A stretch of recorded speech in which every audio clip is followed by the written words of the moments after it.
Hello everyone and welcome back to Send It Weather channel.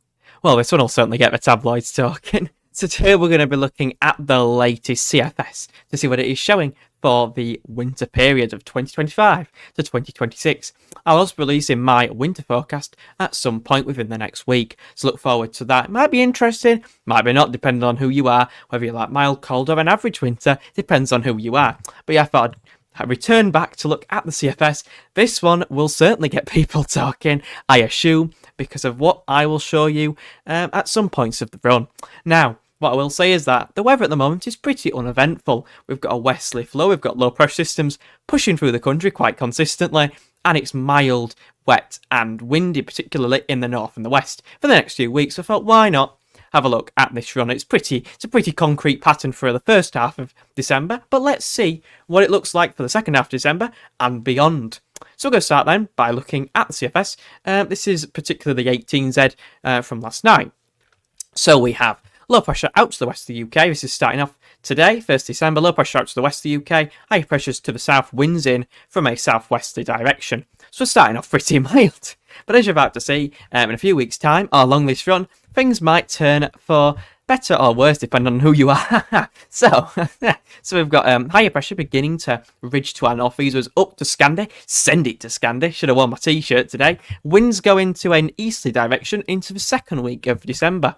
Now, this is plausible. This is something that might happen and was mentioned in my December forecast, but it's still a long way off. But, of course, it's the CFS. If you don't know about this model, it is very experimental. So, obviously, it is the likability of this coming off is, well, it's subject to change, and it changes daily on these runs. Now, if we carry on with this CFS run, you can see lower pressure systems are on like a northwest-southeast alignment, but this one is becoming a cut-off low just out to the west of the UK and actually dragging up some very mild air from the south as higher pressure weakens up to the north and begins to transfer further eastwards. We lose that colder pool. You can see it's going into the Nordic regions, and we're on the mild side with this area of low pressure. Look at Europe getting absolutely blasted.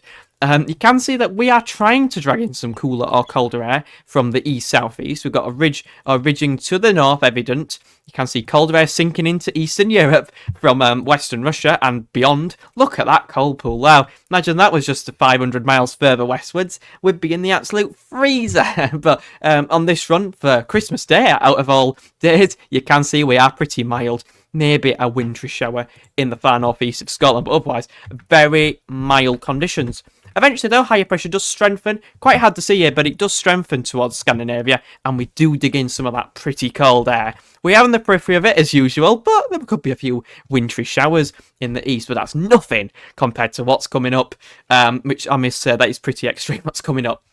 So we start off January, as expected from my December from my early predictions from the summer. Watch that video if you haven't already. Low pressure systems begin to move in from off the Atlantic. We are going very, very stormy, very unsettled. Low pressure systems barraging in. On the back edge of that low pressure on the 13th, we are looking pretty mild by the way, but on the back edge of that one, colder air begins to sink southwards from the north and does turn things colder on the 14th. It's very brief because Atlantic weather systems continue to move in. Again, low pressure systems clearing. If the more central and the clear eastwards, they can dig colder air in. Very briefly, you can see brief cold snap there. But overall, it's pretty mild. But as you can see, here we go, into the end of January, things start to get very interesting. And if this came off this winter, everyone would be laughing. Well, if you're a golf fan. But you can see high pressure begins to surge northwards up towards Greenland and Iceland, begins to build, and this is the beginnings of a very cold pattern setting up into the start of February. You can see high pressure beginning to properly build up to the north and to the northwest of the UK, and that colder air, which is bitterly cold at this time of year, is beginning to move in from the east and northeast. You can see, look at that cold pool, just about 500 miles away from the UK. You can see Norway and Sweden are embedded in pretty cold air, and that is beginning to switch as the wind direction changes into more of an easterly direction. We've got strong blocking up towards Greenland. Low pressure is diving southwards through Spain and Portugal into parts of France, and with that we are bringing in a bitterly cold east-southeasterly wind, and we are turning very, very cold and very wintry as well in the east and southeast. Look at that chart. That's a rarity for the UK. Look at that. proper easterly wind, very strong easterly wind. Kinks in the isobars, their little troughs and features. Get a subscribe for this one and a like on this video. Look at that, -10 line through the UK. Daytime temperatures not getting above freezing, probably falling below freezing in the lighter winds. Got an area of low pressure pushing up from the south. That is a proper snowmaker if that came off. Cold air embedded within that, and it is very cold. Cold air embedded within that, pretty cold easterly winds throughout all of this. Yes, Pigeon, I know, it's very exciting. Low pressure sat over the southeast in the Channel and over parts of southern France as well. Really bringing in that really cold easterly wind and bringing plenty of snow. Places will be buried in the south and southeast with that. I'm looking at you, Suit.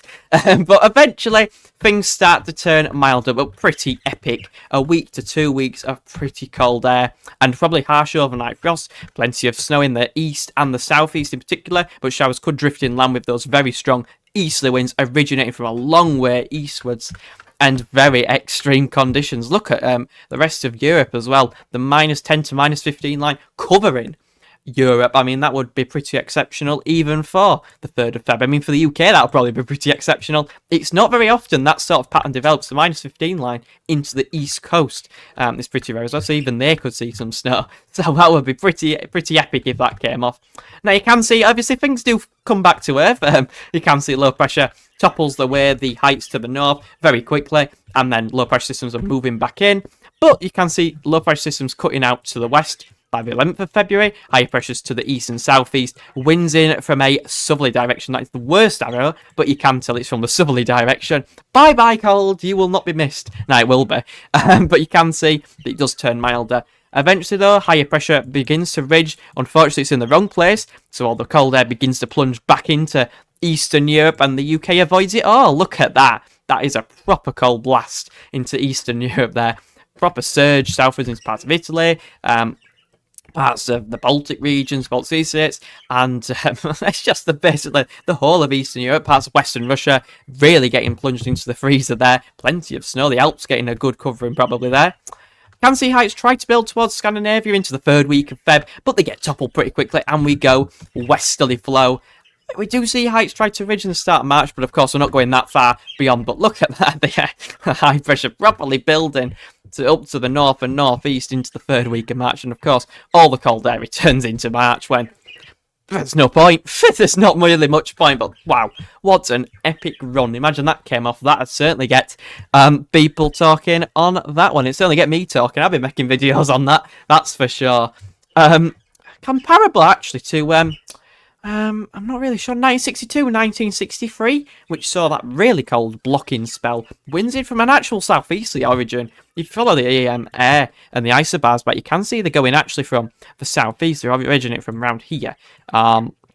And that's more the southeasterly flow, which is quite uncommon. Usually, you get heights building up towards Scandinavia, which is where the Send It to Scandi whole thing came from. And you can see Scotland, northern Scotland, seeing those northeasterly winds, seeing that cold air. But then for like the UK and southwards in southeastern Britain, we're actually bringing in a southeasterly flow, so it's quite uncommon. Eventually, though, the wind does turn into that proper easterly, and you would expect plenty of snow there. It really would be a snowmaker. Bitterly cold days, even parts of Ireland, which is quite rare as well. Probably seen some winteriness in places. Any kinks in the isobars, which is where they're a little bit, they're less straight, basically. They're not straight. That indicates troughs, little features there. They could develop at short notice if that came off. Now, of course, disclaimer, it's probably not happening. It's the CFS run, which is an experimental run and is notorious for getting it wrong. But you never know. Maybe the CFS has time to shine. We did mention this in September. I did say maybe February could have some cold snaps at times.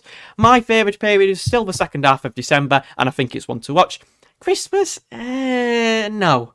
Christmas, I think, will be mild, but other than that, up to Christmas, the run up to Christmas, 15th to the 24th, I think could have some cold potential. We have seen the GFS messing around with it, which is the American model run. We have seen it messing around with some cold scenarios, and there are also some very mild ones as well. It's still too far out to say with any certainty what will happen, let alone in 2 months' time, but you never know, you could have a surprise, and I might be forecasting it in a few months' time. But yeah, I hope you all enjoyed today's video.